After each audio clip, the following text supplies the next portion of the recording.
বিয়ে শাদী করিনি। এখন একাই আছেন না? হয় তাহলে করব। মনের মতো পাইলে করবেন। হ্যাঁ। তো আপনার মনের মতো কেমন হইলে হয়? কেমন? বয়স্ক হলে হয়।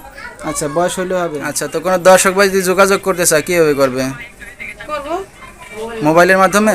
মোবাইলে হয়, মোবাইলের মাধ্যমে। আচ্ছা, তো দর্শক সুপ্রিয় দর্শক শ্রোতা, দেশ এবং দেশের বাইরে থেকে যে যেখান থেকে এই মুহূর্তে আমাদের এই অনুষ্ঠানটি দেখছেন সবাইকে প্রীতি ও শুভেচ্ছা জানিয়ে আমাদের আজকের অনুষ্ঠানটি শুরু করব।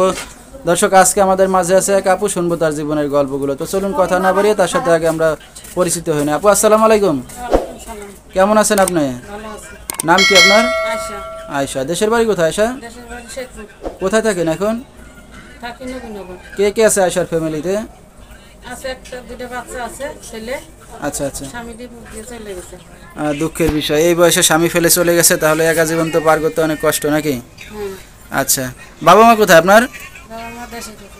আর আপনি একাই এখানে থাকেন নাকি? হ্যাঁ, থাকি, বাসা বাড়ি কাজ করি। আচ্ছা আচ্ছা, আর সন্তান দুটোকে নিয়ে থাকেন। নিয়ে বসি, হ্যাঁ, স্কুলে যাই। তো স্বামী কি মারা গেছে না ফেলে চলে গেছে, কোনটা? ডিভোর্স দিয়ে চলে গেছে। ডিভোর্স দিয়ে চলে গেছে, আরেকটা বিয়ে করছে। তো আপনি আর করেন বিয়ে শাদী? না, বিয়ে শাদী করিনি। এখন একাই আছেন না? হয় তাহলে করব। মনের মতো পাইলে করবেন। হ্যাঁ। তো আপনার মনের মতো কেমন হইলে হয়? বয়স বেশি না বয়স কম না বুড়া, কেমন? বয়স্ক হলে হয়। আচ্ছা, বয়স হইলে হবে। তো এই যে আপনি এখন কাজবাজ করতেছেন, কি কাজ করেন? বাসা বাড়ি কাজ বাসা করি। বাড়িতে কাজবাজ করেন, এই দিয়ে দুইটা সন্তানকে পালতেছেন। পারতাছি। তো একা আছেন কতদিন ধরে এখন? আছি 1 বছর ধরে। 1 বছর ধরে। তো এখন যদি কেউ বিয়ে শাদী করতেছে, আপনি রাজি হবেন? হ্যাঁ, রাজি হব, যে আমার দায়িত্ব নিব। আচ্ছা, সন্তান সহ দায়িত্ব নেওয়া লাগবে না, শুধু আপনার দায়িত্ব নিলে হবে? না, সন্তান সাথে দায়িত্ব যে নিব তারপর সামনে আছে। আচ্ছা, তো কোনো দর্শক ভাই যদি যোগাযোগ করতে চায় কিভাবে করবে? করব। মোবাইলের মাধ্যমে?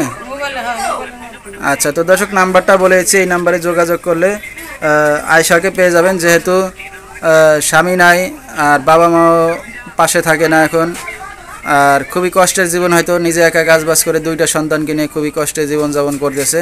তো তার বিস্তারিত জানতে হলে এই নাম্বারে যোগাযোগ করলে আয়শাকে পেয়ে যাবেন। 01851412126। তো দর্শক, আমি নাম্বারটা আবারও বলেছি, 0185151 নাম্বারটা আমি আবারও বলেছি, 01851412126। এই নাম্বারটাই হলো আয়শার। তো আয়শা, আমরা অনুষ্ঠানের শেষ পর্যায়ে কিছু বলার আছে আপনার? না, আর কিছু বলার নাই, বলবো যখন ফোন দিবে তখন বলবে তার সাথে। আচ্ছা, তো দর্শক, আপনারা ফোন দিলে আপনাদের ফোনের মাধ্যমে সব কিছু বলবে। যেহেতু আয়শা হয়তো প্রথমবার আসছে মিডিয়ার সামনে, নার্ভাস হয়ে গেছে। আজকের মতো এখানেই শেষ করছি। আল্লাহ হাফিজ।